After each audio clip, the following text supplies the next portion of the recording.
tell you something.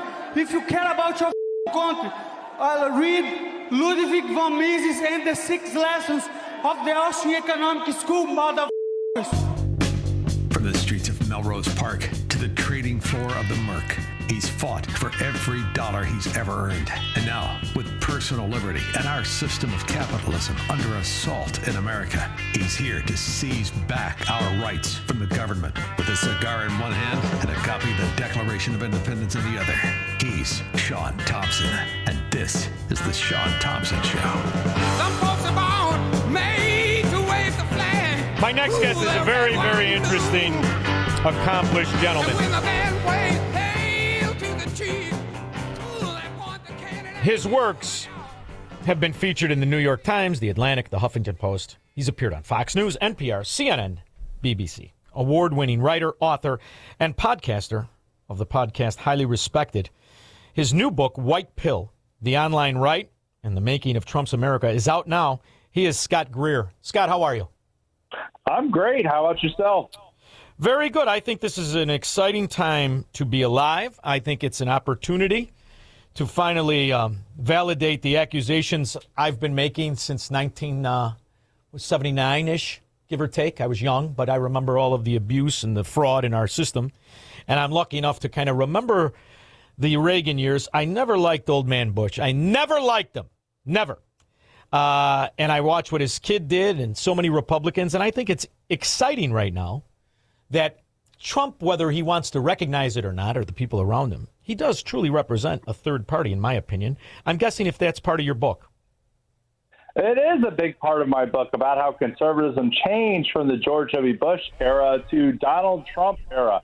How did we go from George W. Bush, who wanted to give amnesty, who wanted to make a more inclusive party, how did we go from that and go to Donald Trump? And if you even look at the presidential candidates from 2008 to 2012, they're worlds apart from Donald Trump. So my new book, White Pill, The Online Right and the Making of Trump's America, tries to answer that question of how things change. And a big part of that is obviously Donald Trump and his ability to create a media frenzy around himself and his ability to grab the nation's attention through free earned media. And, the media just couldn't get enough of him and they kept covering his statements. And he also connected with the base on a variety of issues, particularly immigration, which is what I primarily talk about in my book, that no other Republican was talking about. And so that is a huge part of my book.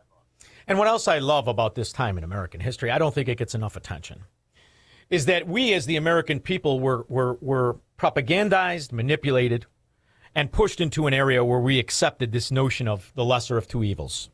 My entire life, and I'm a political junkie, I have to tell you, it's the lesser of two evils. And they would cultivate decent people into the understanding of the Leviathan, as I like to call it. Some people call it the deep state. I don't think that's good enough for me.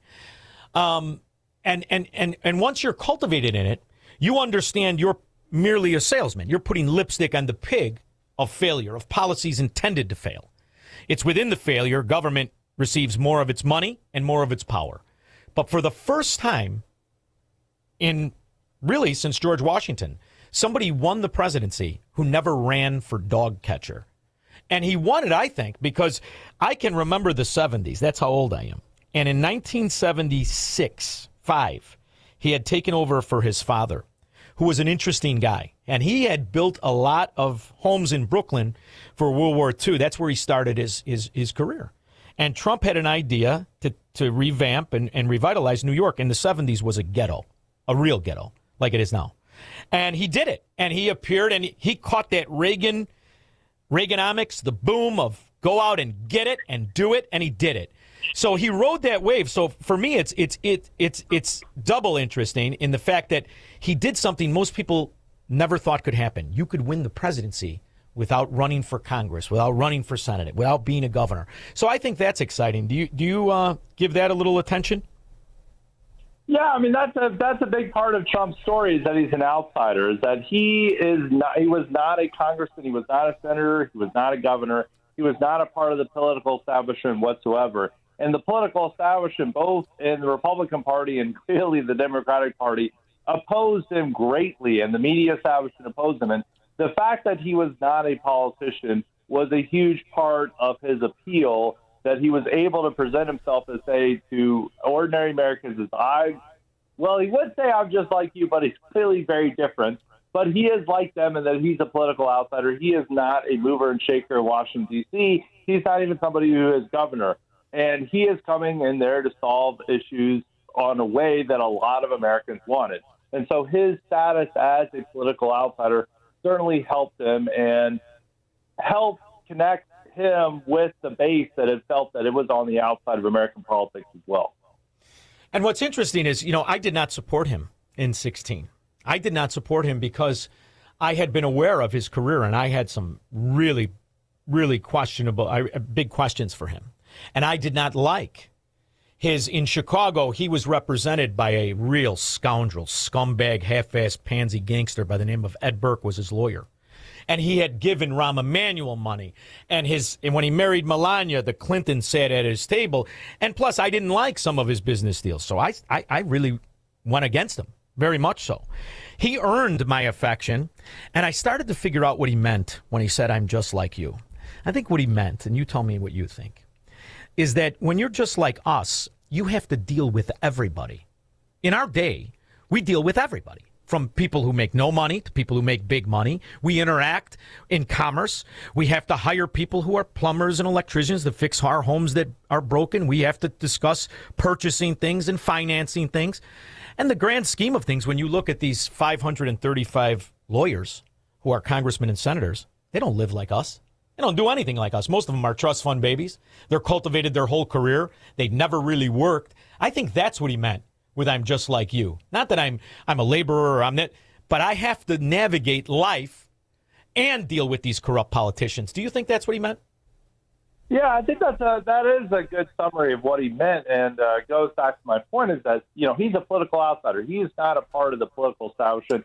He's not part of the swamp. And the average professional politician is just dealing with other politicians. They're not dealing with ordinary people. They're not having to navigate and deal with a payroll. They're not having to navigate and deal with workers.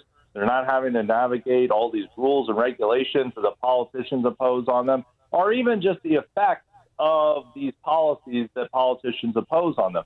And that's what he meant, that he's like them. He is an outsider. He is the one having to deal with the issues and the policies that are imposed on them by politicians, while politicians simply just make these ideas, and then they only interact with each other, so they don't really feel the effects of it. So, yeah, I think that's a good way of putting how Trump connected with these voters, even though he's clearly not like many people. I mean, very few Americans are billionaires and live Trump's lifestyle, but he was able to connect with people on a level that no other politician could. Now, I have never voted for a Democrat. I'm from the Chicagoland area, and I recognized very early on just what a cancer to everything decent the American Democrat is. So I've never voted for a Democrat. So I've been a Republican by default. It pains me. I still will not call myself a Republican. I'll vote for people who are Republican because that's all I have left for the most part. The Republicans have a certain arrogance in their failure and their ineptitude, where they're almost, what are you going to do about it? What are you going to do about it? It's me, or are you going to vote for a communist? I think Trump has forever changed that, and I think he may not be aware of that, because the reality is he's an older gentleman, right? I mean, he's 80-something years old, and he's gone. I don't think that there's anybody really positioning properly to take the mantle for what he started, the American Third Party. Do you? You know, he does have J.D. Vance. He does have some people in his cabinet who want to compete to succeed him, but they don't have the big personality. They don't have the ability to just instantly gain media attention, to entertain people, to excite people in the way that Donald Trump is. Donald Trump has very large shoes to fill, and you really can't succeed someone who's a 1 in a billion personality, somebody that there's never been anyone like him in American politics. You just can't succeed. It'd be a lot easier if Trump was an ordinary, normal politician and have someone succeed him. George H.W. Bush had problems succeeding Reagan as well. But even with Reagan, even though Reagan had a bit of a Trumpian flair, he was an entertainer. He was very charismatic. He was a good public communicator. And then he got Mr. Boring, George H.W. Bush, to replace him. But Reagan was seen as a more ordinary, conventional politician than Donald Trump is. And it's much harder to have a conventional politician which even J.D. Vance would be, even though he's a bit of an outsider himself. He went from being a best-selling author to the Senate. He would have very large shoes to fill, and it's very difficult to succeed Trump because there's no one else like him. Well, he also gives you the appetite that Reagan gave you, and that appetite was for you. Nobody knew what he was going to say, but you knew what he was going to say. He meant, number one, he meant it, and number two, he was going to tell you the truth. These are the only two guys that ever did this. This is why, I remember specifically George Bush Sr. He could never pull off the truth. He wouldn't know the truth if it slapped him in the face like a wet fish. That's why I'm never going to raise your taxes. 1,000 points a light, I'm going to raise your taxes. That whole thing. But it was interesting to see how people went back to it. They went back to it. And then the friendship with Bill Clinton, the whole thing was very upsetting for somebody like me to watch. But Trump has that same thing. He's going to tell you the truth, whether you like it or not. And I think there's a real window there. And if I had to pick a candidate, and you do a lot of research, I know you do, and maybe I'm partial because he's my governor now, but even though I don't like his legacy of being a politician, he has that same thing where he'll tell you what you're going to need to know, even if you're not going to like it.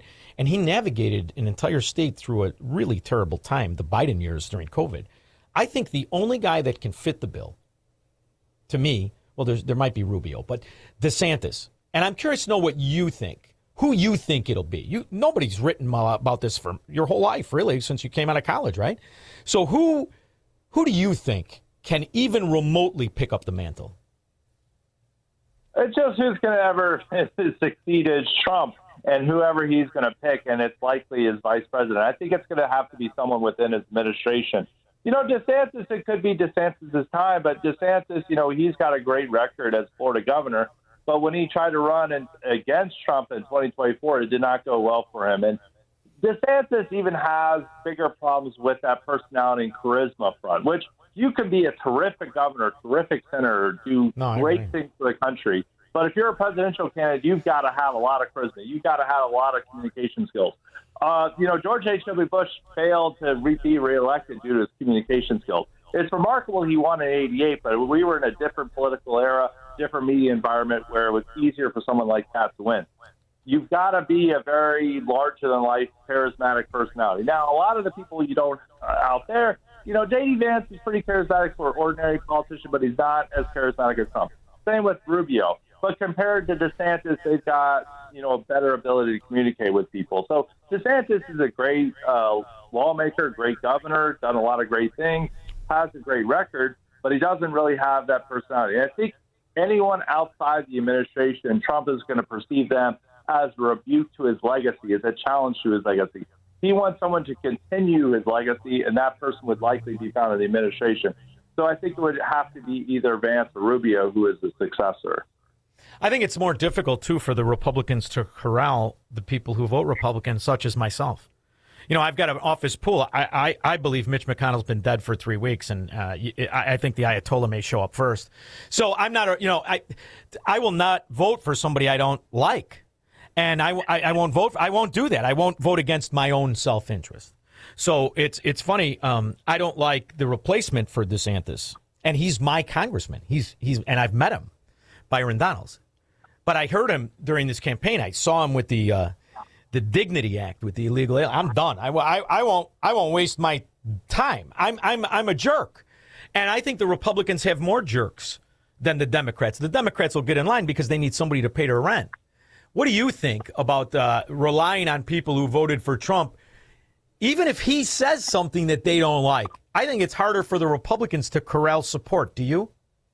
Oh, absolutely. Because with the Democrats, they have built-in constituencies like labor unions, the urban machine. I mean, you obviously know that in Chicago and all these other big northern cities in Milwaukee. I mean, look at what the Democratic machine did in Milwaukee in the Wisconsin primary where they wanted to defeat Hong. They just found a bunch of votes in Milwaukee. So it's much easier for them to find their voters and to corral them into support. It was how Biden was able to beat Bernie Sanders in 2020 because the establishment and their machines of their various constituencies and labor unions and other interest groups decided that Biden is the guy, the word got out, and then that he easily defeated Bernie Sanders.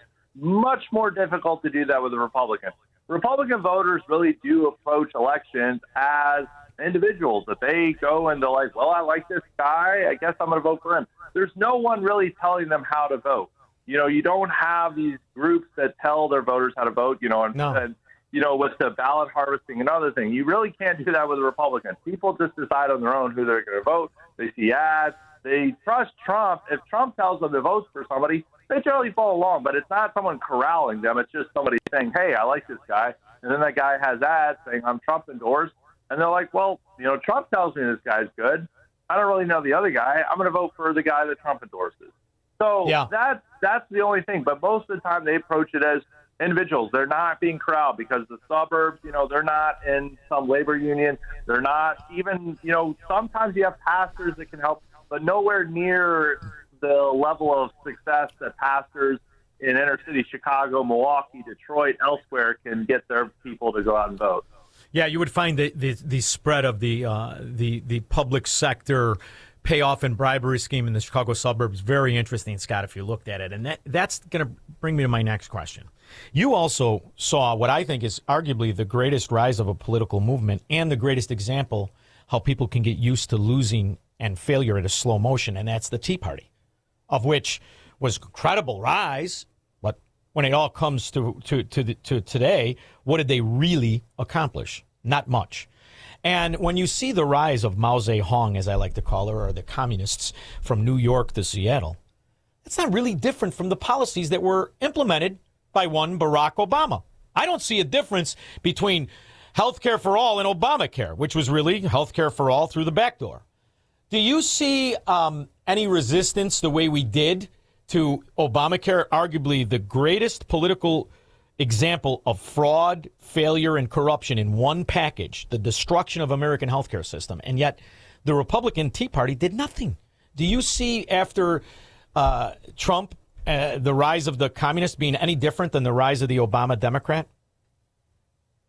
There's some similarities and there's some differences, but I think it's a much more insurgent movement than Obama. The one thing is Obama was a creature of the establishment. He was just, there was two creatures of the establishment fighting in 2008, and due to the fact that most of the establishment backed Hillary Clinton, that Obama portrayed himself as the insurgent. But Obama, his policies weren't really that different from Hillary Clinton. He just was younger, more charismatic, and was something that we had never had before, that a lot of people rallied behind. It's like, we want a black president, and now Obama promises that.